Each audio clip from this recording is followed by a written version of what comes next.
Love or no, I be thy liege and thy lord that bringeth home the bacon and provided thee with a roof over thy thick skull.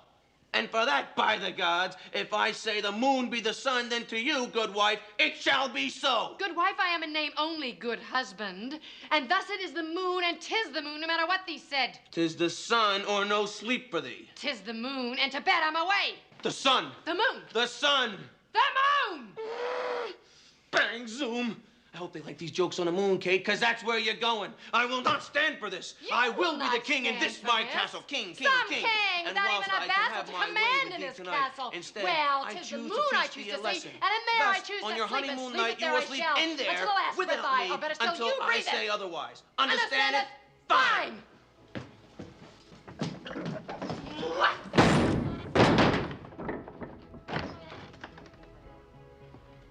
Methinks was something familiar about that.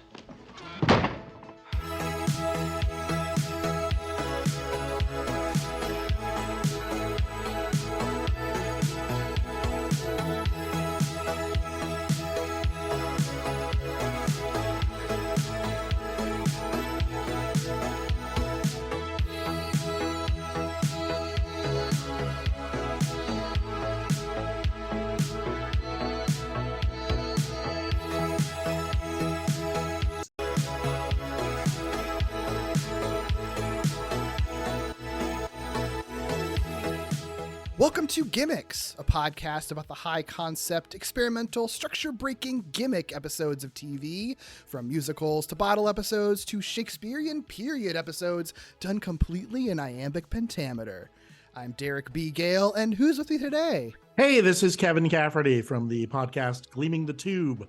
Very excited here to talk about one of my favorite TV shows. Wonderful. Yes, me too, because we are talking about Moonlighting, specifically Season 3, Episode 7, entitled Atomic Shakespeare, a very famous episode of this show. For those of you who are unfamiliar with Moonlighting, which I actually, despite how huge the show was, I wouldn't be surprised if there's a chunk of my listenership who really doesn't know this show at all, because it has not been very easy to find for many, many years. Moonlighting was a mystery dramedy that originally aired on ABC from 1985 to 1989, created by Glenn Gordon Caron, who has also worked on Remington Steele, Medium, and Bull. Plot-wise, it starred Cybill Shepard as a former fashion model named Maddie, who goes bankrupt and ends up reluctantly running a detective agency with a wisecracking detective named David, played by Bruce Willis in his first breakout role pre-Die Hard. Honestly, though, that kind of doesn't really even matter, because what really made this show such a phenomenon was this kind of old-fashioned screwball comedy style love story between those two characters. Really popularize and modernize this sort of will they won't they dynamic on television. I think since has become very influential on TV that came after it, especially with its increasingly fourth wall breaking, meta, self-aware humor, loads and loads and loads of high concept episodes. Like I said, just might be one of the most interesting and influential shows in TV history, I would say. But before we go further on that front, Kevin, what is your personal history with Moonlighting? I was a huge fan of Moonlighting when it was originally airing. I was fairly young. I was probably about the age of the little kid who bookends this Atomic Shakespeare episode. Nice. I was kind of it was weird because my parents didn't watch it. I have very specific memories of watching it by myself in the upstairs TV. And I'm not sure what drew me to it initially, but what kept me there was I really loved I was sort of endlessly delighted by the fact that it was characters on a TV show who would talk about being characters on a TV show. That kind of weird, fourth wall breaking stuff, which was happening in that. And I think in Bloom County at the same time had characters in a comic strip talking about being in a comic strip. And something about that I thought was just the funniest, most delightful thing in the world. And I think especially for Moonlighting to be kind of far reaching and irreverent in a way that The Simpsons was before The Simpsons debuted. Especially there are a few through lines there, like Alf Clausen, who was the musical director on The Simpsons for something like 24 seasons, also did all the music for Moonlighting, where he's kind of aping Bernard Herrmann, Hitchcock scores and things like that. I did not pick up on any of kind of the homages to screwball comedy, although since having watched Moonlighting as a kid, I've come to like really love screwball comedies from like the late 30s, early 40s. So I guess something about that appeals to me, that kind of fast talking dialogue. One thing I've noticed is that Moonlighting fans tend to be split into two camps. There are the people who were there for kind of the conceptual fourth wall breaking humor. And then there are the people who are mainly there because Cybill Shepard and Bruce Willis were two incredibly attractive people with great chemistry on screen. And they were just super invested in that relationship and watching those people. And I think it was those two elements that combined to make it such a massive hit at the time in the 80s. Yeah. Oh, that totally makes sense. That totally checks out. I love that. I love having someone who did actually like watch it when it was airing, because I didn't have that experience. I'd never seen an episode of it until, really only a few years ago. But for me, it's always been in my orbit of a show that I was aware of, just having been interested in like television history and everything. And I think the only reason that I had never seen it is because I don't feel like once this show stopped airing, I don't think it was really in syndication and reruns that much. At least I feel like this was the kind of show, if as a kid I came across it in reruns, I would have fell in love with it because it is so weird and so screwball and like just kind of like Looney Tunes sometimes. Absolutely. Yeah. And I think that's why, why it appealed to kids like you at the time, and why they were unafraid to have like, this episode shows a child watching the show Moonlighting, because it's like they had to know like they're doing like the same kind of humor in like The Naked Gun and Airplane sometimes. Like they're doing this fun, silly humor that kids are going to see in like in the funniest, silliest movies and in cartoons and everything. Of course, kids are going to love it. But I think it's sort of fascinating to me, because I think like despite how I think people that are maybe my age or younger might be surprised at how much of a phenomenon it was in the late 80s, because it's kind of, I feel like, been weirdly memory hold in like general pop culture consciousness. I think because it wasn't really rerun a whole lot after it stopped airing, and because it hasn't really been super available, like it's, there's a whole conversation about it not having been available for streaming and the DVDs being out of print and everything like that. And so it's kind of exciting, like having a podcast about it, because I feel like my hope is that I'll be able to introduce this show to people who had maybe literally never heard of it and would be surprised that Bruce Willis was ever on a TV show, period, Yeah, I think they only made about the 65 episodes total, which was not really enough to get it over the line to something that's going to be syndicated heavily. I think it would occasionally show up on Bravo because it was kind of this kind of blue chip show from the 80s that gets held up as one of the big examples of quality TV from that time. But it never really maintained a big syndication market. And, there were DVDs, but I don't think the DVDs sold particularly well. It's never been streaming anywhere, mostly because of music rights. Yeah. I think, like you said, I think one of the main things it's known for now is being where Bruce Willis got his start. Mm-hmm. Because he became like obviously a huge movie star in the wake of this, but he's very different in this movie. I mean, in this show, I think, than a lot of his movie star performances, particularly after Die Hard, where he's kind of like very taciturn and low key, and he's not kind of silly at all. And in Moonlighting, he's downright wacky sometimes. Yeah, he's so good in this. I think if you've only ever seen Bruce Willis in action movies, shocked at how good he is in this show at playing this wacky, like over the top, often like cartoonish character. It's so interesting. I know and at the time, like when I was a kid, I was watching for David Addison, and revisiting it as an adult, I am like super impressed by how good Cybill Shepard is in this show. Yeah, she's fantastic. She is a force in champagne colored shoulder pad festooned outfits. Not in the episode we're discussing, obviously, but for the most part. And there was a lot of rapid fire dialogue. There was a lot of them kind of talking over each other. I think this is one of those shows where at the time in the 80s, the way it came at kind of gender politics was seen as progressive. But Sure. just because, the world always moves forward, I do think it, in retrospect, seems a bit dated when it comes to that stuff. And obviously, the episode we're talking about is based on a Shakespeare play. So it's, Yeah. the gender politics are really retrograde in this. Yeah, look, this episode, it's not a woke episode particularly, although the changes they make to the Shakespeare play are progressive for compared to what Shakespeare was doing. So, I give him credit for that. But yeah, you do kind of have to meet it where it's at from when it was being made.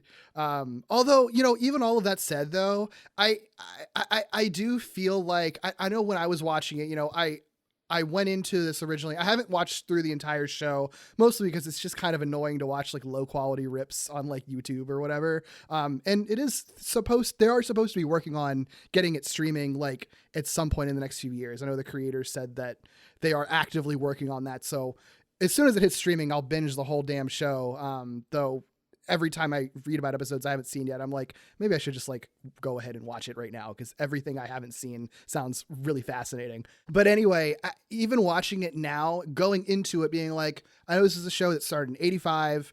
There's a lot. I'm watching it kind of for its place in television history and just to sort of see what it was doing and the really interesting high concept stuff. I still was surprised at how modern this show kind of feels. Like, I do think that the fast talking dialogue and the wordplay and like the type of humor that it has, not a lot of shows since have really ever been able to capture it. And I feel like just the general pace of it in general, like, I think people would be surprised at how modern this show still feels to this day. And I think you did not have a male lead on an hour-long show that acted like David Addison did before Bruce Willis played David Addison, because what they were really doing was trying to get some of the energy of what, say, the Saturday Night Live people were doing in movies at the time. So I think there's, especially in the early episodes of Moonlighting, there's a lot of Bill Murray and how David Addison was written. And that kind of like, that was kind of new to movies, like characters like sort of wise ass, smarter than everyone around them leads who were not kind of the goofy supporting character. And this was the first attempt, I think, to bring that sort of character to television. I think it really popped. And especially the way Willis played it, where in the pilot, he's kind of riffing on Bill Murray a bit, but I think he found his own way to do it eventually. And some of it's like, in retrospect, like the whole bluesman stuff, I find not the coolest thing in the world. And it's hard because obviously Bruce Willis is going through some very difficult medical situations in terms of suffering from dementia. And that obviously is incredibly tragic. And I think everyone wishes him nothing but the best. But it's hard sometimes to talk about some of the stuff he did in the 80s without, getting a little bit mocking. Like his Return to Bruno album is terrible. I've never fucked with Bruce Willis's musical career, and I have no interest. So, but that was like a thing. Like, Don Johnson put out an album. Don Johnson had a top 10 hit off of Miami Vice. Eddie Murphy had a huge pop single. It was just, actors were just like, I'm doing this. Patrick Swayze had a big hit. Man, what a time. Oh, true. The 80s were something, man. And I think one of the other things that really set Moonlighting apart was it would take these big swings with episodes which other shows were not doing at the time. I think the first one was they did an episode called The Dream Sequence Always Rings Twice in the second season, which is a very famous episode of Moonlighting, probably second only to this Atomic Shakespeare one. And honestly, I think that one is maybe a little better than Atomic Shakespeare. Atomic Shakespeare is more fun. Yeah, I would agree. I think that's a better constructed episode. I think Atomic Shakespeare, I think it gets more points for ambition, and it is more of a cartoon. But like, as if you're wanting to watch a good episode of television, Dream Sequence is definitely a better one. But they're both fun for different reasons, for sure. Dream Sequence managed to like reveal character, and it like I didn't pick it up as a kid, but like seeing how like one dream sequence is shot like an old MGM movie and one sequence is shot like a noir, I was like, it blew me away. And I think the episode that aired before Atomic Shakespeare had a whole conceptual dance number in it, directed by Stanley Donen, who did Singing in the Rain. So it would just do these kind of like really big swings in episodes that just other shows were not doing. And I think part of that is the way ABC was in the late 80s. I think they were the number 3 network, and they were willing to take chances on shows like this, which is how you got The Wonder Years and My So-Called Life and Twin Peaks. And I do think Twin Peaks is probably the more influential show. But I think without Moonlighting, you don't get Twin Peaks. I think that I agree with that. Twin Peaks is definitely more influential and definitely more top of mind too. Like, I think that's really stuck in the pop culture consciousness. I do think that the way that Moonlighting approached like both characterization, but also like kind of treating audiences intelligently and being like, you know how television works. Television has existed for decades at this point. You're all smart enough to know that when we talk about the making of a TV show, within the context of the show, you know what we're doing. We can kind of trust you with that. And I know they weren't the first to do that, but I do think the amount that they did that, I think going forward, I think more shows were willing to do more high concept stuff and sort of self-aware stuff because this show had done it so often and so successfully.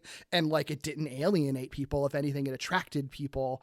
And, you know, I think that like I always say that for me, for this podcast, honestly, Moonlighting is one of my tentpole shows for like me coming up with doing this podcast, because I've always said there was like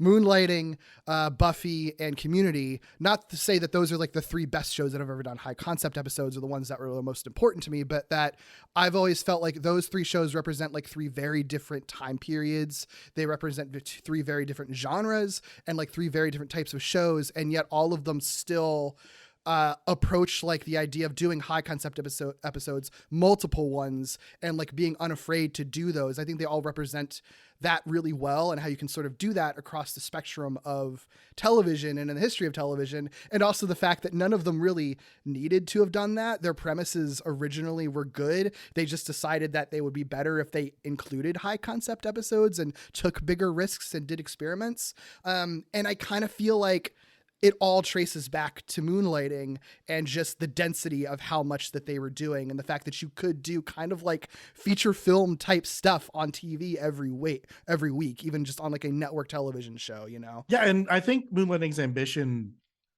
was, I think it was one of those shows that burned really hot, really fast, which some shows do, and which is fine. I don't think Moonlighting was meant for the long haul. Like, they were never able to do a 22 episode season because they're always so behind and so over budget. They always wound up doing like 15 or 16 episodes.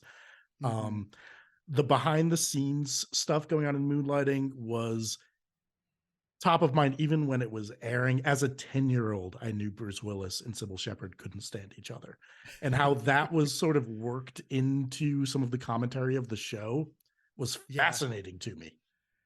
Yeah.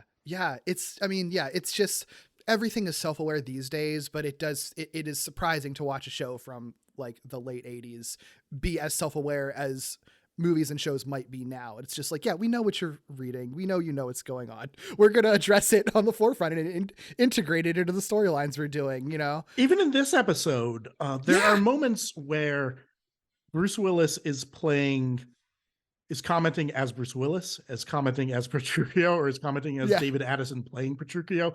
Like, it's a very complicated performance. Like the bit where he says, "Didn't think I could pull that off, did you?" That's Bruce Willis. That I thrust myself into this maze, crowns in my purse I have, goods at home, and so am come to see the world. Didn't think I could pull it off, did you? Or when he pulls out the scroll that says like a chance to direct. Yeah, all the lists of things, all the lists of his demands to like negotiate to stay on for another season. Yeah.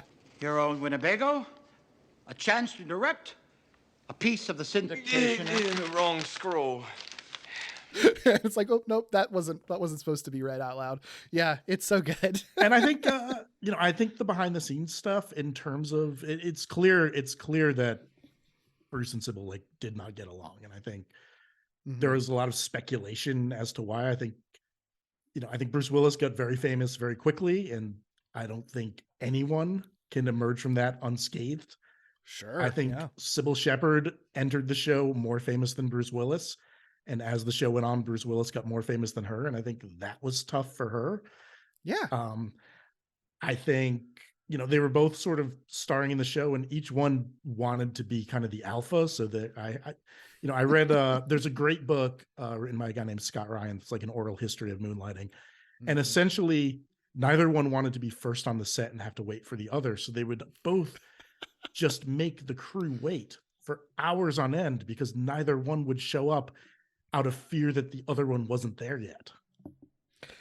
God, like just the ego, it's so funny. Like I kind of get it. Like, fame drives you crazy. I get it. But it's just so funny because it's sort of like, that's probably why their characters had so much chemistry, because in real life they also had the same, like, I hate you, but also we're both hot kind of dynamic, Yeah.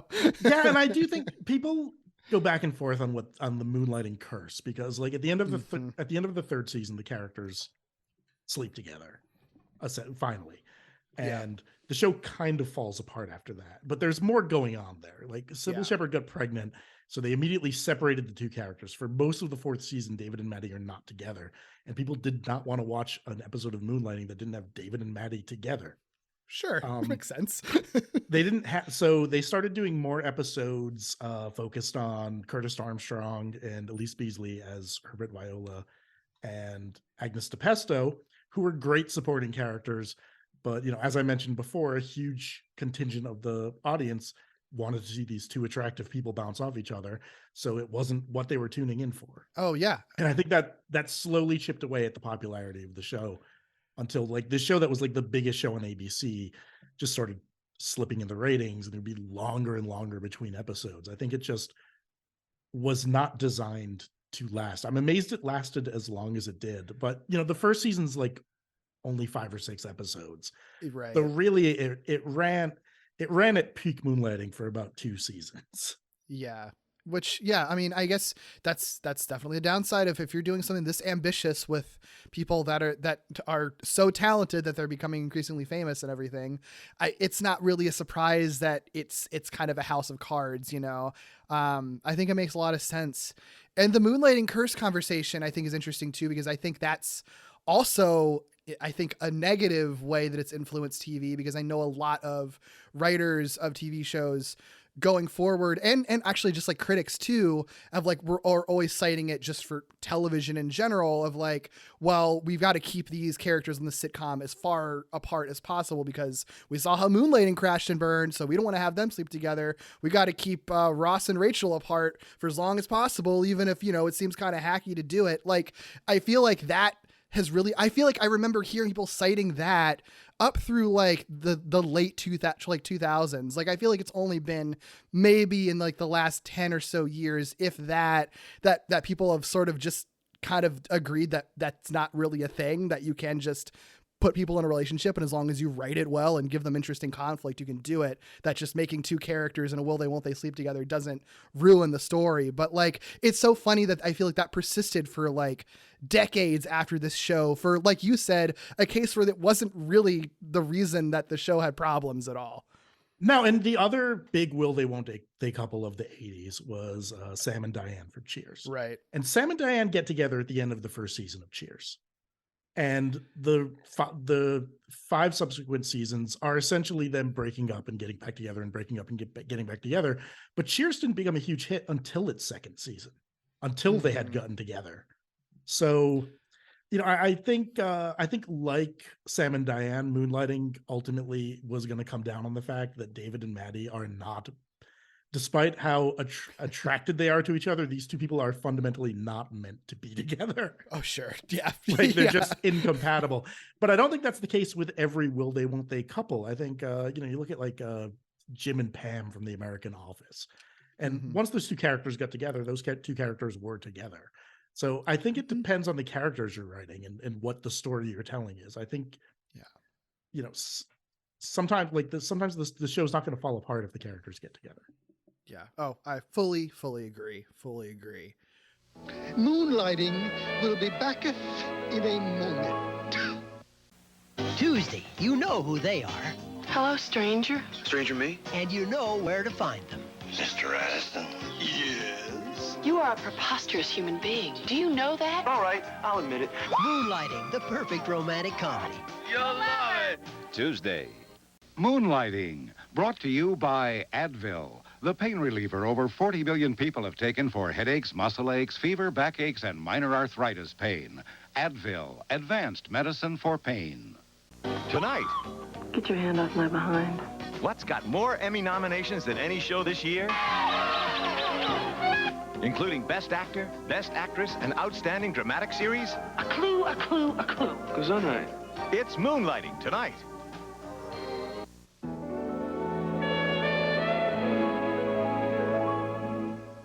Well, this episode, we talk all about that, and this episode almost takes place in a totally different universe than the rest of the show does, Yes. honestly. So, which is what makes it fun. This episode we're talking about, it's Atomic Shakespeare. Original air date for it was November 25th, 1986. The synopsis per IMDb, I really love the synopsis because it's really not great. A student starts to watch Moonlighting, then his mother appears and reminds him that he has to read Taming of the Shrew for school. As he starts to read, the characters from Moonlighting enact the play. Like, that's technically what happens, but I feel like it really front loads like a very minor part of the setup of the episode and kind of undersells what the episode actually is. Yeah, this episode is bonkers. And Yeah. I think at the time it aired, it was the most expensive episode of television ever produced. Yeah, it's like the oral history. It's funny because they go back and forth in it a lot. I think like nobody can pin it down. It seems to be somewhere between like $2 million and $4 million, but everyone agrees that like whatever it was the most expensive TV episode ever produced. The book like postulates that like if you count for inflation and everything, it's like closer to what a Game of Thrones episode costs like now, which is just so bananas to think about. Yeah, I know. But you think about it, like they couldn't use any of the existing sets. Mm-hmm. They had to come up with these new costumes. They were shooting way over the normal allotted time for a 45-minute episode of TV. It makes it like they're probably keeping the crew there extra. It's just they were like it was like they were inventing a whole other pilot for a whole other show. Yeah, I think the one of the, I forget who said it in the oral history, but there's sort of like locations, costumes, extras that cost a lot on its own, but also because they were doing everything so last minute, and like it took like 18 days I think in total to shoot this, which is like more than twice the amount of like a regular network television episode normally takes. And they like the length of it and the fact that they had like, instead of like an A unit and a B unit shooting, like it was like 2 A units shooting because they were like, they had so much to shoot. So it's just like, I mean, it basically was making a movie. They basically just made a 44-minute film essentially. Yeah. And I do think like one of the reasons Moonlighting was successful was the creators wanted to be making movies and sort of put that sensibility onto television. And there's, so many references to classic cinema in Moonlighting, down to like a big Harold Lloyd on the Clock homage in the pilot. And I think because of that, this episode became like justifiably famous in the firmament of it. I think you had mentioned like it's in an alternate universe, and I think one of the reasons they did these alternate universe episodes like Dream Sequence Always Rings Twice, or this one, or the conceptual dance number, was so they could have the two characters get together without having the two characters get together. Oh yeah, believe me, when I was watching this, I'm like, they kiss, they sleep together. That's exactly what everyone wanted to see. So even though it wasn't actually happening in universe, they still got to see the actors do it. Yeah. So yeah. I want to talk about the people who wrote this episode, because it was really an idea from them. Ron Osborne and Jeff Reno are the credited writers of it. I also like the episode credits from an idea by William Bud Shakespeare. Laughed so hard when I saw that. But it was Osborne and Reno that kind of came up with it. Their other credits outside of the show are so interesting because they've written the screenplay for Meet Joe Black. They're also developers and producers of the Duckman cartoon. They were producers of The West Wing, and they were supervising producers on the CW's Beauty and the Beast show. So across the spectrum of very interesting, varied things that they've worked on. Yeah, and I had read that Moonlighting creator Glenn Gordon Caron at this point in the show was heavily rewriting everyone's scripts, and this one was basically it was like they filmed the first draft. Yeah. They said that like it was Jeff Reno was the one who just had the idea. He said it was just sort of like just fully formed in his head. He just had the idea of like, oh my God, do a Shakespeare episode, do an episode where they're all speaking in iambic pentameter. Like they have already done a number of high concept episodes by this point. Like it seems like an insane idea to do an episode in iambic pentameter, but like they've already excelled at doing these high concept episodes. Like why not take it up a notch with the ambition and make it even more of a challenge, right? And so I think they said they initially were thinking like, well, we can do Hamlet. We'll do it in the present day. They're already in a detective agency. Hamlet starts with like a murder, so they can do a whole murder mystery with complicated family dynamics, just like Hamlet has. Like that kind of makes sense. And then it was the creator Karen who suggested that they take it a step further and just like do a full-on Elizabethan period thing. Don't do it in the present day. And also, like, nobody cares about the detective stuff anymore. That's kind of secondary to the won't they romance anyway. And what else has like a romance at the center of it? It's Taming of the Shrew, which basically has the same sort of like they hate each other and then fall in love dynamics as Moonlighting does. So it kind of all like clicks into place conceptually, I think pretty quickly. And then, yeah, like you said, they just like write it all like just in a few days. Watching this, I did think that the David Maddie dynamic is probably closer to Beatrix and Benedict from Much Ado About Nothing. But I think Much Ado About Nothing is such a complicated plot with a bunch of characters that you couldn't really do it as Moonlighting, because with Taming of the Shrew, you've got David and Maddie as Petruchio and Katerina, and then you've got Herbert and Agnes as the other two, and you're set, you're good to go. So you couldn't really do Beatrix and Benedict, but I would have loved to have seen like 80s Bruce Willis and Cybill Shepard do those characters. That would have been really interesting. Yeah, it would have been a really complicated one to do. I think that they ultimately made the right choice because you can distill Taming of the Shrew down pretty to a pretty simple plot. They're able to cut out all the subplots, and it still makes a lot of sense. So I think they made the right choice, but I agree with you. There's definitely would have been other opportunities. I honestly think like their original idea for doing Hamlet also would have been really fun and cool. Like, I know that this episode took a lot, but if they'd done more than one Shakespeare episode and done a different take on it, like I don't think anybody would have been mad about it. Like I think it would have been pretty cool, actually. Probably not. I did read that when they went to Cybill Shepard and said, we're going to do Taming of the Shrew, she immediately responded, well, who's going to play the Shrew? And I did read that this episode was weirdly poorly, like it did weirdly poor in the ratings compared to the episodes before and after. I think maybe the way it was advertised, people were confused. Like, this isn't my Moonlighting.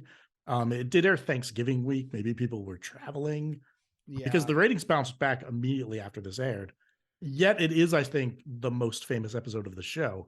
I think this is one that high school English teachers the world over would pull out the wheeled VHS television setup and show to the kids to get them interested in Willie Shakes. Look, if you show me an episode of Moonlighting in an English class, I'm here for that. Like, sure. Yeah. I think that would get me more interested in Shakespeare as a kid. Yeah, absolutely.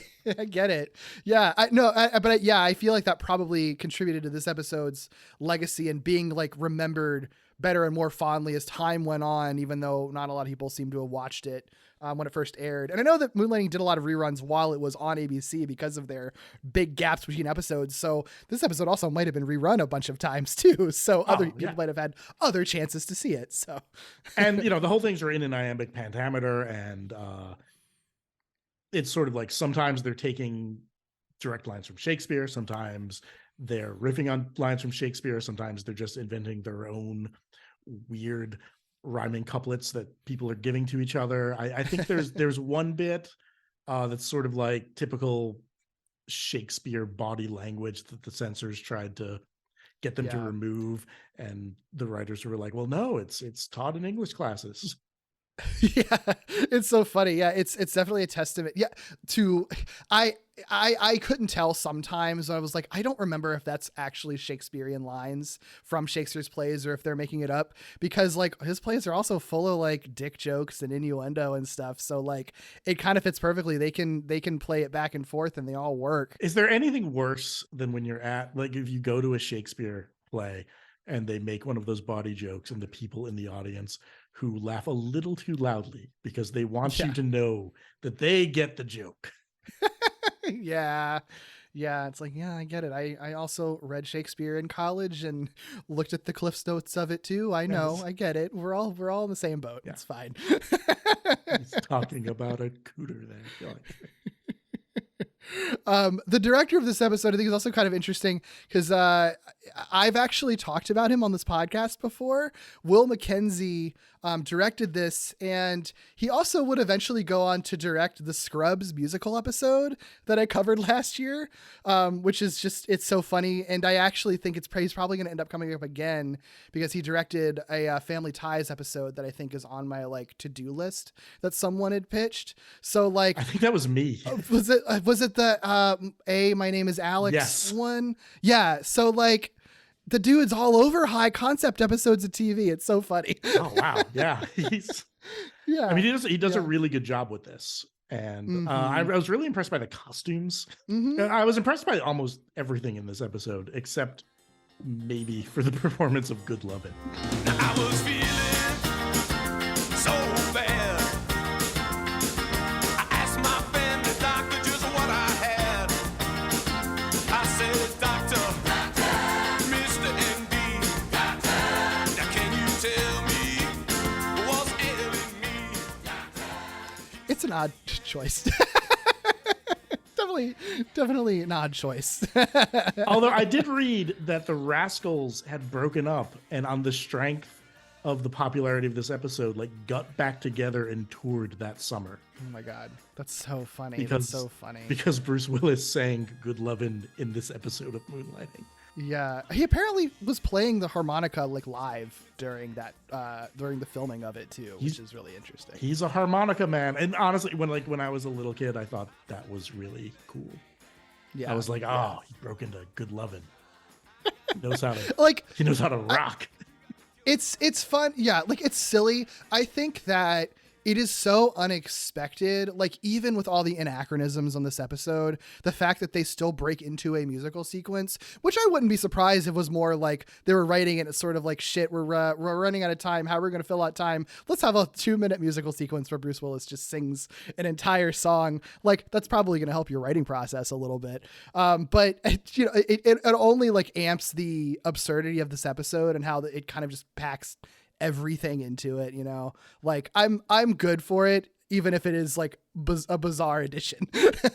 I agree, and I think a lot of the sort of Abrams Zucker style humor from Airplane that's in this episode like works really well. I'm here for a lot of the jokes, like the no suitor sign on the door when Petruchio goes to Rue Caterina, the throwing vases wall. Yeah. Oh my God. In case of Shrew, please break glass. Like I love. Oh my God, yeah. All of it. The BMW logo on the horse, the damn sunglasses on the horse, like the ninjas. I love it all. It's so fucking good. Well, yeah, I'm going to talk about some of these scenes because there's so much in this episode. We already touched on it, but the way this episode opens, I love how fun it is because they do start with the opening credits of the show. Some walk by night, some fly by day. Something is sweeter, 'cause we met on the way, 'cause we met on the way. Mom, what are you you doing? You have homework to do. But it's moonlighting. Moonlighting. Yeah, you know, the show about the two detectives, a man and a woman. And they argue a lot, and all they really want to do is sleep together. Yeah. Sounds like trash to me. But, Mom. Watching TV isn't going to help you on your Shakespeare test tomorrow. You have a lot of reading to do. Let's go. But, Mom. No arguments. But then that's when it pans out that it's like, no, this is a TV show being watched by a kid. His mother is telling him to turn him off and do his homework. And I love the description of the show being like, oh, so what about the two detectives who argue a lot and all they really want to do is sleep together? And the kid is like, yeah, like he's so excited and like aware of the fact that it is about two people who want to fuck. And like, that's his favorite show. Yeah, it's so Moonlighting. It's so funny. And the fact that you never see their faces too, I think it's really fun. But that's how we transition into this being Taming of the Shrew, because his homework is reading Taming of the Shrew. I also love that like the guest credits and the director credits and everything are on the pages of the book that he's flipping rather than being on screen. It's such a fun, like clever, introduction to what they're doing. Yeah, with sort of a old-timey rendition of the Moonlighting theme playing underneath it. Yeah, which I'm assuming that was Alf Clausen doing. His score in this episode is really good, like nailing it with the sort of Elizabethan old-timey musical score that they were doing. Yeah, he's great. I mean, like, I feel like his contribution to The Simpsons is undervalued, but I think it is like what he brought to that show is just as important as say what Carl Starling brought to the Looney Tunes. 100% agree with that. I'm very anti Alf Clausen having been basically forced to retire from The Simpsons, because I think when you watch the show now, it definitely doesn't sound as good without his score. No, but that's a whole other conversation. But his work on Moonlighting was also really great, and this is one of the best showcases for him. 100%. And this whole thing, it takes place in Italy, 1593, or just an incredible facsimile, as it says on the screen, which is a fun detail. But this is, we do off the top kind of get introduced to all of our series regulars in their Shakespearean roles. So great opportunity to talk about them. We have Curtis Armstrong, who is Herbert Viola in the show, playing Lucentio. He's kind of the first one we meet. I am Lucentio. You arrived from distant lands in search of... Think it's my fault I get stuck with all the exposition? I think he's interesting in this because I think I read that of the main cast, I think some supporting actors had done Shakespeare, but of the main cast, he was the only one that had actually done Shakespeare previously. Like none of the other three had ever done it. And so it's kind of fun that like he gets to be kind of the exposition guy right at the beginning. Yeah, and I think Herbert had been introduced in the show at this point, but I don't think he had become a series regular yet. And I think this is one of the episodes that clinched it for him, where they're like, we got to keep this guy around. Because I think Curtis Armstrong is great on Moonlighting. I think he's really good in this episode. I think he's a really nice contrast to what Bruce Willis is doing, basically, because he's all enthusiasm, whereas Bruce Willis is sort of all snide remarks. So he's like you said, he's complaining about having to give all the exposition and yeah, it's good. And the beginning of it, honestly, even with the anachronisms and stuff, it does follow the plot of the play. Like he falls in love with Bianca, who's played by Elise Beasley, who plays Agnes DePesto on the show. And that's pretty much what happens in the play. He falls for this girl, Bianca, who her father will only allow her to get married if his eldest daughter is married first. But his eldest daughter, of course, is the titular Shrew, who's like outspoken and like man tossing. Like she's literally introduced. It's Cybill Shepard as Maddie, as Katerina. And she's literally introduced like tossing men from off screen with like cartoony whistly sound effects. Yes. It's really funny. And Cybill Shepard appears to be having a ball in this episode. Run and nowhere to wait you should you stop. As your mouth runneth off, so must your feet run off, and from a poor defenseless woman no less. If defenseless be apt, then what against? An army, perhaps, or a lion incensed? Ah, you speak of animals. Yet all three of you be rats, and three blind rats you're not, as clearly you came to gawk at me. We only just arrived to woo and bewitch, having not advanced knowledge that you be such a bitch. Enough! Had the rats tails, though likely they'd be thrust between their legs, I'd be moved to slice them off. But I'll leave what's left there and give you this. That was one thing that actually it was fun to read in the oral history, knowing, you know, how much drama was behind the scenes. This seems to be a case where there wasn't really as much drama, despite how ambitious it was, because everybody says, I think even Cybill Shepard says in the book, that it was just like, no, it was a blast. You got to be in cool costumes. Like, the worst part was that it was like maybe kind of uncomfortable and they had to deal with that. And then once they dealt with it, everybody was having fun. And I feel like you can kind of tell, like, it does seem like people who it kind of in a good way feels like college students who are excited to finally do their really cool Shakespeare production and pull it off. And they kind of do. Yeah. And Willis gets introduced shortly thereafter on the aforementioned sunglasses wearing horse. What's shaking, y'all? Fill her up, lad. Clean the bugs out of her teeth. To be or not to be? That is the question. Wrong play. Now is the winter of our discontent made glorious. Wrong play. Friends, Romans, countrymen, lend me your ears. That's when it just amps up to absurdity. I was like, oh, okay, this episode's going to be fucking bananas because, yeah, he's wearing sunglasses. Horse is wearing sunglasses. Horse says the BMW logo. He says, what's shaking, y'all? What's shaking, his y'all? first line. And then they go into that whole like wrong play bit where he's just saying like, friends, Romans, countrymen, to be or not to be, like, which was a joke that I loved as a kid. I was like, yeah. And and then he fights ninjas. Oh my God, I have to give it up for the line "Zounds, what mounds" when he sees the woman's breasts. Oh God, it's really funny. Yeah, underselling the fact that ninjas show up and he just fights ninjas in this Elizabethan Shakespeare play. It's like, sure, man, like it's great. But then, to wit, a major plot point cometh, because we get the next thing that happens. Obviously, in the play is that Lucentio is like, this Percrucio, Jesus, I cannot say any of their names. Pertrucio,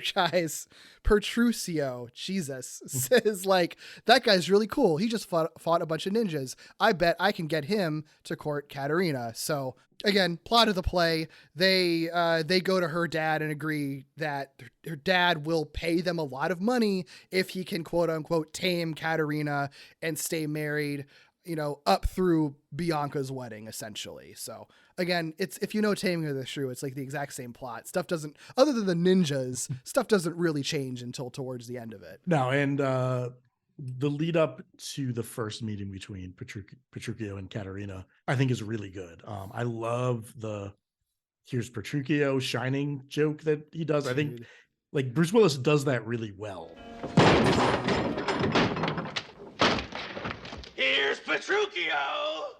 And a lesser show would have lingered on that joke.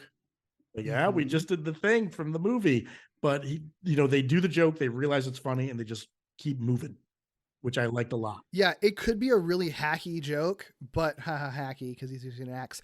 But like, it could be a really hacky joke, but I think like he really sells it, and it just like cuts away and then it's done. Like, yeah, they don't dwell on it at all, and it's almost kind of like, wait, did that really just happen? Did I just see that Shining reference just now? That, and then immediately into like a really convoluted way to make a joke about pianist envy. What purpose bringeth you? Who are you? Certainly no singer, nor the piano tuner you claimeth to be. You see through me, Kate. No tuner I, though I wish it were amongst my talents to play piano for you.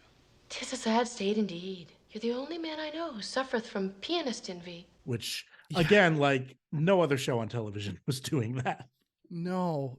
And then it leads into like this whole like handheld camera sequence as she's trying to break his head with a fire poker as he's coming after her.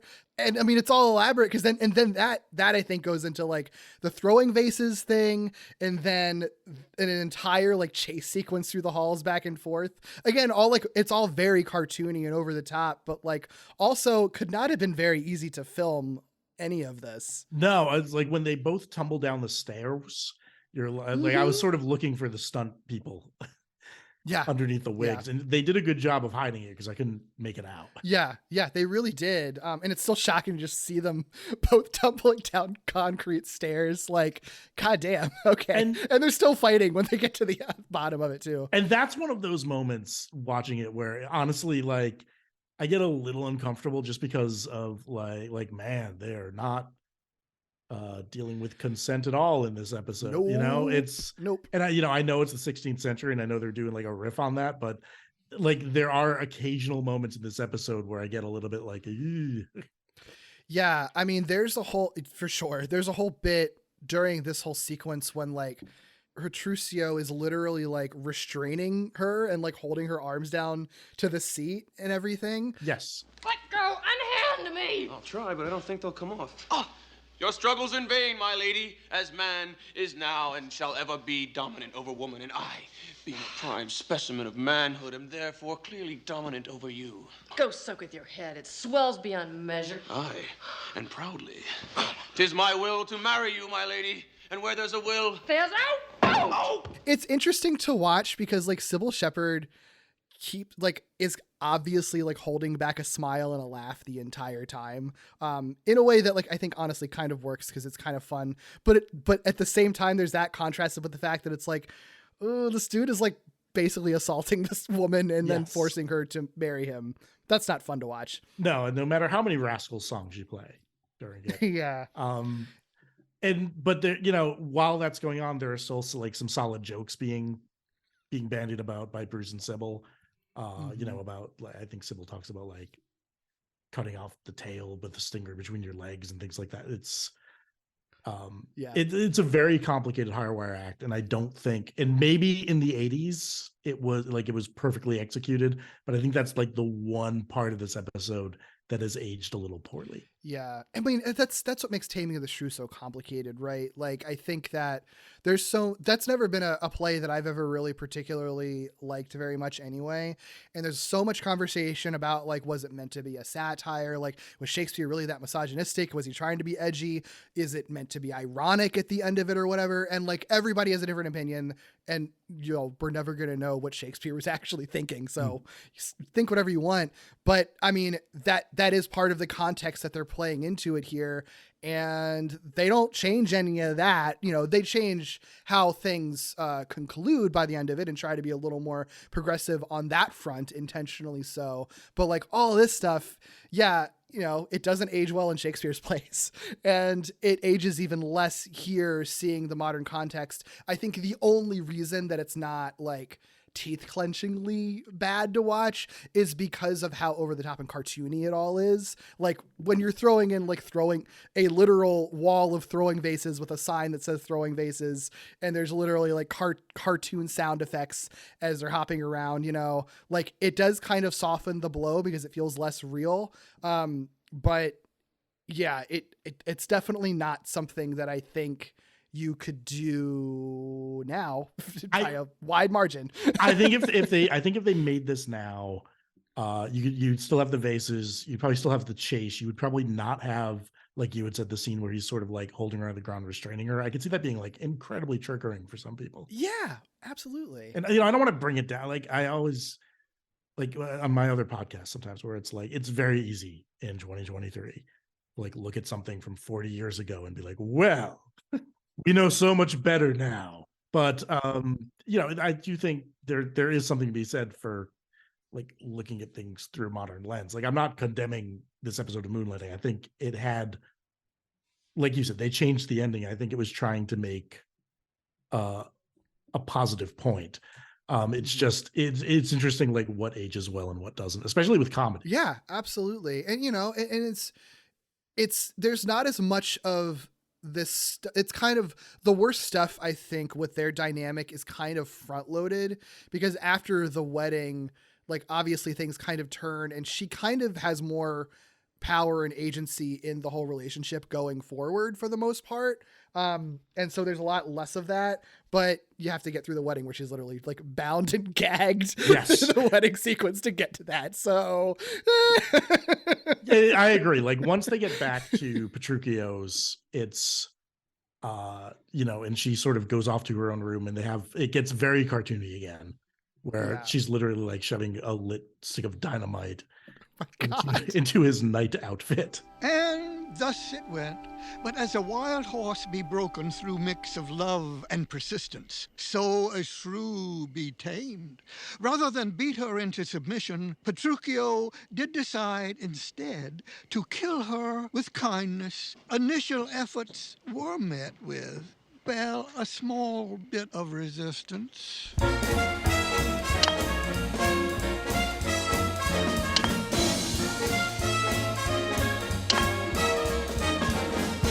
The fucking dynamite. It's so Wile E. Coyote. It's perfect. Yes. I love it. And I think that bit gets narrated by Sterling Holloway, who was, among other things, the voice of Winnie the Pooh in the Disney cartoons. And I think this was the last thing he did before he died.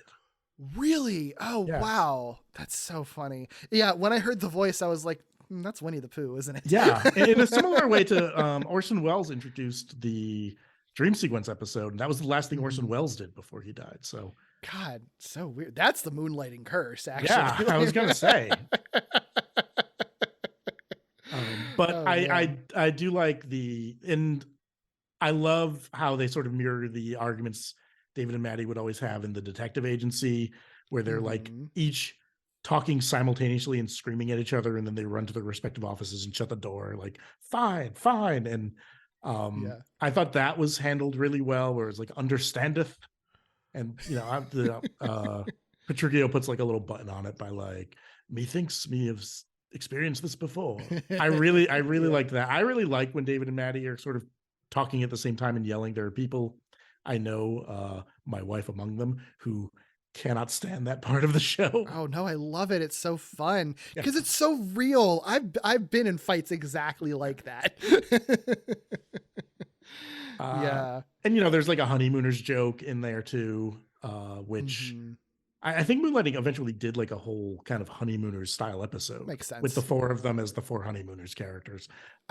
There's so much in all of this that I love a lot. I mean, even before they're living together, like the way that they introduce the wedding is like through like stock footage of like a celebration in a big like black and white, like World War II or something, like confetti falling and a spinning newspaper on the screen introducing the wedding on the front page. A ticker tape parade, yes. The ticker tape parade. That's what I was thinking. Yeah. Yes. It's so funny. It's so absurd. God, yeah, and like, yeah, all of the stuff, all the Looney Tunes stuff, him like literally cutting through barbed wire on her door to give her flowers and everything. The fact that he has a Whitman sampler in the 16th century. Yeah, and it never occurred to me he has a Whitman sampler in the 16th century, and I'm like, that box has not changed. Like, it literally looks the same now. And that's something I think I only picked up on watching it for this, where I was like, it's a Whitman sampler. It's so funny. Yeah, and like, this is when the episode kind of starts to turn a little more away from the play, because in the play, it's not, despite being a comedy, it's not the most fun stuff, because he's literally just like torturing her until she breaks and becomes subservient. In the show, they actually have like conversations like, Au contraire, be I not the man and you the woman? Be this not the time that men are men and women are property? Property, you call me. But tryest to plow this acre, and thy blade make it broken. Ha! I shall be the master of what is mine own. And thou art my goods, my chattel, my stuff, my house, my toothbrush, my golf I'll shoes. be no man's stuff. In fact, stuff your stuff. For this is one thing you will never own. We'll see about that, and starting this day. Then already thou seest wrong. For 'tis plain to any fool that it be night and not day. Day it is, if thy husband says it be so. Perhaps to a wife blinded by love, but mine eyes see clear. she's never not fighting back. And so he ends up changing his strategy to try to quote unquote tame her, but with kindness, which is, you know, a nice little turn. And that actually is kind of what breaks through to her, because they actually are able to kind of meet in the middle. And she's like, oh, he actually is like being nice to me, so I guess I can kind of be nice back to him.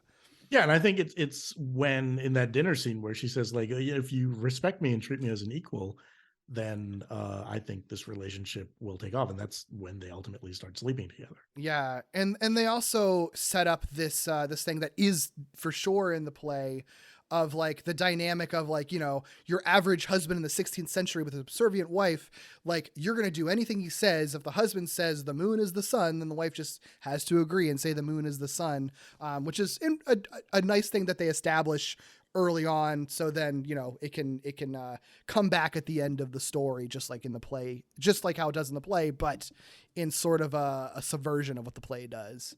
So they start sleeping together, which everyone watching Moonlighting wanted to see. And then the next, you know, plot point cometh when news of Bianca's wedding arrives. And that's when Katerina kind of overhears that, oh, Petruchio, I am never going to get his name right. Petruchio is actually supposed to get paid if they're married, and that Katerina is tamed by the time of Bianca's wedding. So she's like aware of what the initial situation was and what the initial deal was. Which brings us to the big finish, which is Bianca's wedding, where the band's playing When Birds Suddenly Appear, which is really fun. Yes. He loves it when they play the oldies, or when they playeth the oldies. I just associate that song with The Simpsons from Marge and Homer's wedding, but yeah, well, Alf Clausen must be a Carpenter's fan, I guess. But. Must be. And like, you know, there's like talk going around that like actually maybe Katerina was you know, faking being tamed, and actually she believes that marriage should be 50-50 and wives are partners. And what is this talk? Maybe Petruchio actually needs to prove that she has been tamed, which, you know, kind of gets us to the big wrap up to all of this, where he kind of publicly asks her to agree with him that the sun in the sky is in fact the moon. I say, 'tis the moon that shines so bright. And as my wife, wouldst thou not agree, 'tis indeed?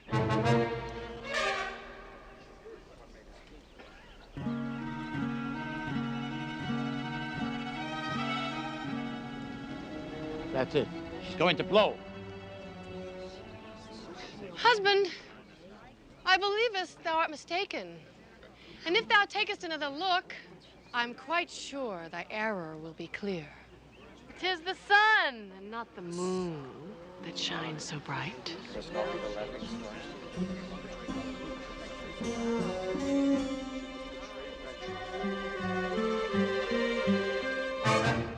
The sun, you say?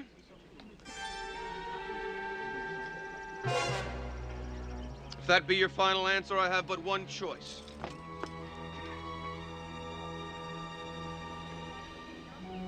To look again. Why, as I live and breathe, 'twas indeed a mistake. My wife hath called it. But unlike the play, she's like, no, I think you're mistaken. Actually, that's the sun, like pushing back on him. And he has to be like, oh, well, as I live and breathe, it was a mistake. It is the sun. And then gives a nice little speech about how women should be partners, which is a nice, more modern, progressive way to end the play. For Kate never needed to be tamed. She merely needed to be loved. Kiss me, Petruchio. So it was. We end it here. This chapter of Petruchio and Kate. From here, they lived life long and full.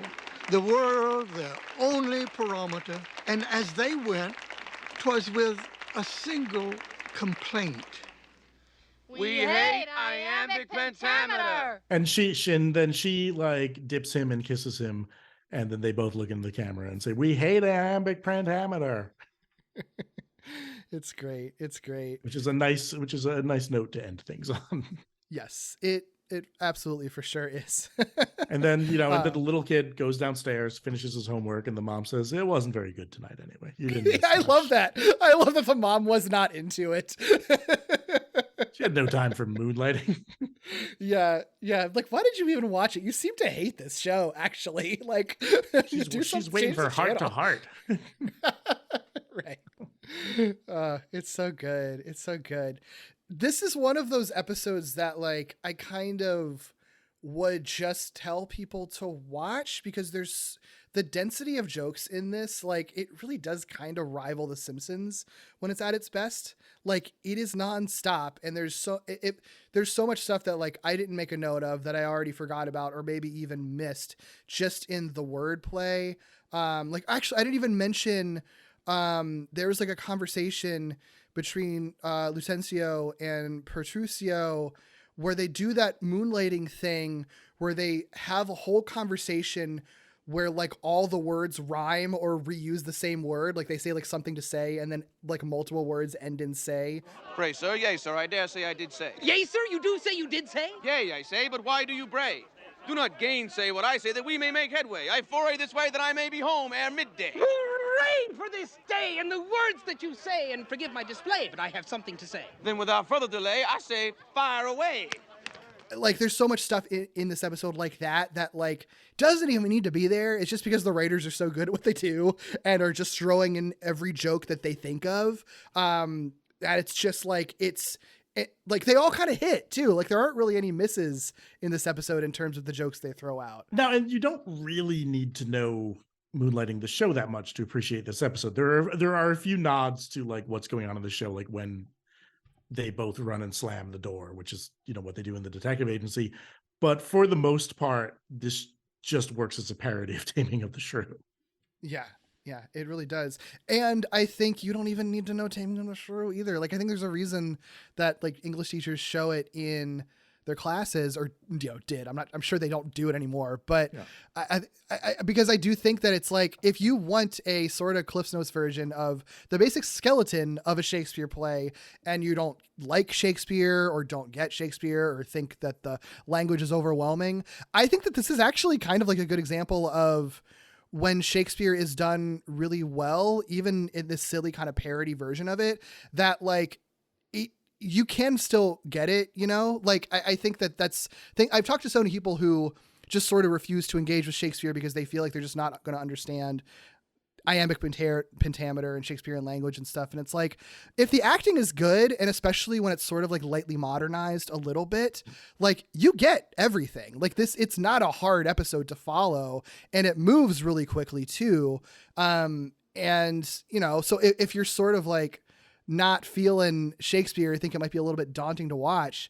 It's not. It's actually incredibly fun. I would say for a not insignificant period of my life, the majority of my knowledge of Taming of the Shrew came from this episode of Moonlighting and the movie 10 Things I Hate About You.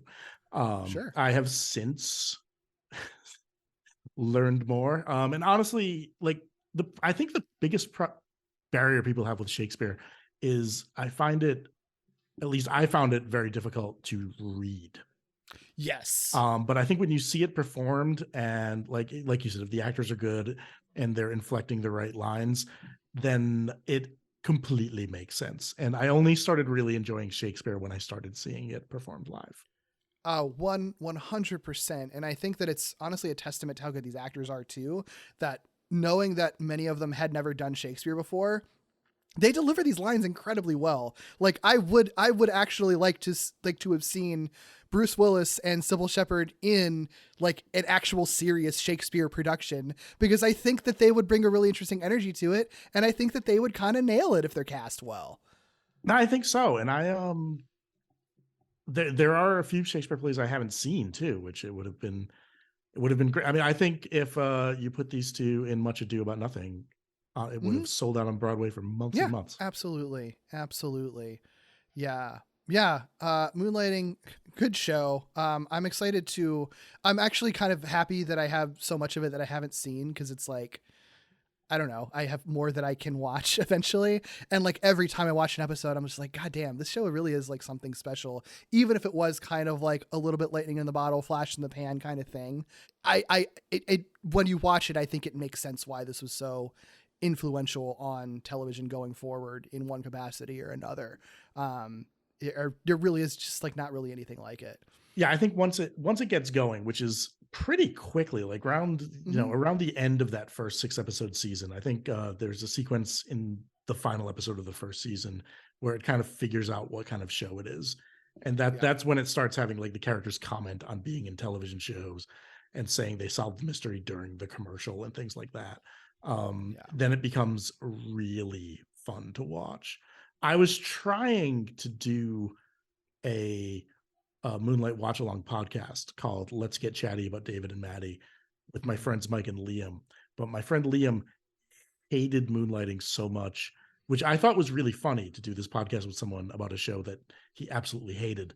But he eventually was like, I can't watch it anymore. So what did he hate about it? Well, if you go to moonlightingpodcast.com, he hated because I think the David Addison character is a very specific type of 80 can kind of be a bit of a fraddish 80s yuppie. Yeah, I guess I can see that. I don't know. I thought it was like hilarious how much he hated the show because Mike and I adored it. But then we're like, well, we don't want to keep doing the podcast unless Liam's doing it with us. Because what makes it funny is that Liam hates it, especially because there was another Moonlighting podcast where both people liked it. So I was like, well, they don't need another one of those. I don't know. I think you could have more than one Moonlighting podcast where people like the show. So, I think that's allowed. But if you do go to moonlightingpodcast.com, you can see the Let's Get Chatty About David and Maddie episodes we did pull off, which we did like the first season and a half. And maybe someday we will get back to it. Maybe someday we will convince Liam to return. Yeah. Maybe have him watch like select episodes, like either the best ones or the weirdest ones or something, or maybe rather than every episode. Possibly. He did really like Dream Sequence Always Rings Twice. Like it's hard to deny that that's a really good episode. Right. I definitely want to do it on my podcast. This is one of those shows. I haven't done this on Gimmicks yet, but I kind of want to, like, at some point maybe bring in someone who's never seen this show before and show them an episode of it, just because I know that there are people of a certain age who probably, like I said at the top, like don't even know that the show existed, which is, wild for a show that was so huge at the time. And I think it could be kind of fun just to be like, watch the singular episode of this show you maybe have never heard of and don't know anything about from the 80s, and tell me what you think. And yeah, that would be really interesting to hear. Yeah, especially, one of the better, I definitely want to do Dream Sequence at some point on this podcast, but there's so many other ones to choose from that would be really interesting just for people to just see and just be like, what's your take on Moonlighting and what did you expect going into this? Because depending on the person, I think that could be a really fun experience. I think so. I think the concept for this podcast is really cool anyway. I was like, when you were telling me about it at DragonCon last year, I was like, that's so awesome. Thank you. Yeah, I quite like the concept too, just like I like high concept episodes in general. Yeah. Well, any other Moonlighting thoughts and everything before we wrap this up? Well, I do think there are enough noises being made about Moonlighting finally coming to streaming, probably on Disney Plus, that they are going to at least try and clear most of the music rights, which I think is what's really holding it back. I think by the end of the year, we are probably going to see Moonlighting in some form on streaming. And I think maybe that'll bring more people to the show because, like you said, as outside of like really shitty YouTube rips, it is impossible to watch at the moment. Maybe your local library has the DVDs in stock. Yeah. Or maybe, you're using other means to get it. Yeah, no, pirate it. Just pirate the damn thing. Like it's a good it's good enough to pirate until it comes to streaming. I'm not afraid to say that on a podcast. It's like I'm generally against pirating unless there is no other way for me to get something. Yeah, if you're not able to support it, then like pirate away, man. Like, if somebody wanted to make money off of it, then release it. But yeah, I think when Moonlighting is good, it is as good as I think it is as good as TV gets. Yeah, and I think it is a precursor to like what television became in the like you said. I think The Simpsons is in some ways indebted to Moonlighting. I think Community very much so. Yeah, absolutely. And I love Community. And I don't think it gets talked about as much as it should in terms of being a formative TV show. I think it gets a little lost in the conversation. So I'm hoping it'll bring it back. And it's sad because I think one of the reasons it's going to come to streaming is because of Bruce Willis's health issues. So I wish it were for a happier reason than that. Yeah. Yep. I agree. I foresee a healthy resurgence of it once it's on streaming. and I'm excited for that to happen. And I'm happy to have contributed to the Moonlighting conversation for the very few contemporary television conversations that are happening about it. And thank you for being there with me. Oh, thank you for having me. I was so excited to come on to talk about this episode of Moonlighting and have an excuse to rewatch it. Absolutely. Well, if people want to find you online and anything you're working on, where can they find you, Kevin? Gleamingthetube.net is where you can find my podcast, Gleaming the Tube, which is my co-host Michael and I's attempt to watch and discuss every movie that has a scene of somebody skateboarding in it ever made. We just put out an episode about the movie next Friday, and I believe we're going to record an episode about the movie Car Wash from the 70s this week. So we've got we're chugging along with that. I would also say in about a month or two, I might be launching another podcast. I'm taking a cue from the Derek Gale playbook and doing a lot of podcasts. Oh, cool. Because I don't know that I'd recommend that, but yeah, good luck. I had an idea for a podcast called like The Best Stuff in the World, where just every episode talks about a different like amazing thing. And I was actually thinking like of doing an episode on Shakespeare and doing an episode on Dungeons and Dragons and doing an episode on Comet Bus Fanzine and just like all the weird random shit that I love. So I'm hoping to get that up and running sometime in May, hopefully, because I'm going on a vacation. So I didn't want to do it before that. So that is where you can find me. And I'll be at DragonCon this year as an attending professional for the first time. So that's exciting too. Yeah. That's really cool. Hell yeah. Yeah. And all those podcast ideas sound rad. We'll definitely check those out. Thank you again. If you want to find me, I am on Twitter at Derek B. Gale. You can also find my other podcast, Walloping Web Snappers, a Spider-Man podcast that does deep dives into every Spider-Man cartoon ever made, and Falling with Style, an ongoing Pixar movie marathon, which is a monthly podcast diving into every Pixar film chronologically. If you want to support this show by giving a little tip, you can buy me a coffee at ko-fi.com/gimmickspod. You can also follow this podcast at GimmicksPod on Twitter and Instagram for some extra goodies, and email me your questions, feedback, and corrections to gimmicspodcast@gmail.com. Please rate, review, and subscribe on all podcast platforms, of course. And until next time, friends, keep being weird. I was feeling so bad. I asked my family doctor just what I had.